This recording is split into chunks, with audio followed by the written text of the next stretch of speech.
Donc l'auteur il dit Babu Mash al-Khuffayn. Donc nous sommes arrivés au chapitre de l'essuyage sur les Khuffayn.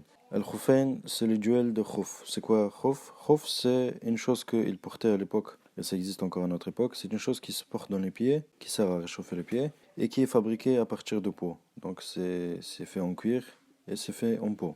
Donc ça c'est al-Khuf. L'auteur il dit Yajouz, il est permis. Donc c'est quoi le jugement de l'essuyage sur le khuffayn? Ils disent que c'est mieux que de laver. Donc si quelqu'un il a les khuffayn dans les pieds et c'est le moment de faire le dos, il fait le dos et il essuie sur les khuffayn. Il n'enlève pas le khuffayn pour laver les pieds.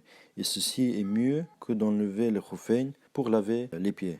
يجوز لمقيم يوما وليلة ولمسافر ثلاثة بلياليها. Donc le résident, il a le droit d'essuyer un jour et une nuit. Quant au voyageur, il a le droit d'essuyer 3 jours et 3 nuits. Donc ça a été rapporté dans plus d'un hadith, que la durée maximum, c'est un jour et une nuit pour le résident et 3 jours et 3 nuits pour le voyageur. Mais cette durée commence à partir de quand? Le compte à rebours de un jour et une nuit et 3 jours et 3 nuits, à partir de quand ça commence? L'auteur il dit min hadath dans l'école de l'imam Ahmed, ça commence à partir du moment où la personne elle a annulé son wudu. Donc par exemple si quelqu'un après avoir prié la prière de Fajr, il a annulé son wudu à l'heure de Duha par exemple vers 9 heures. Alors c'est à partir de ce moment-là qu'il doit compter un jour et une nuit pour pouvoir essuyer sur le khuffayn et 3 jours et 3 nuits pour le voyageur. Donc le compte à rebours commence à partir du moment de hadath. Et d'autres fuqaha ils disent ça commence à partir de l'essuyage. C'est-à-dire si par exemple quelqu'un prend le même cas, il a eu le hadath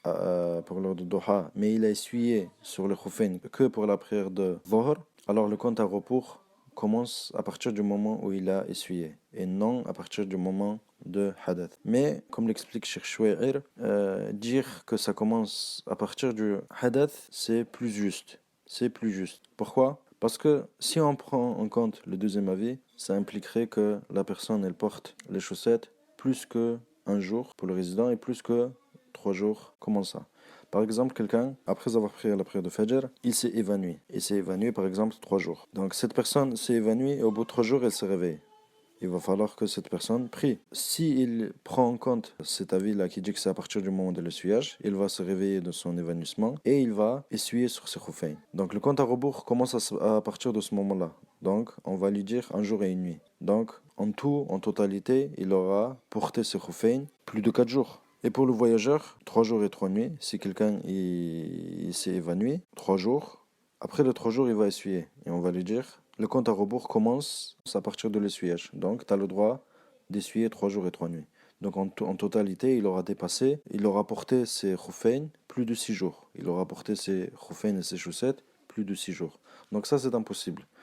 Donc, ça montre que le compte à rebours commence à partir de hadath.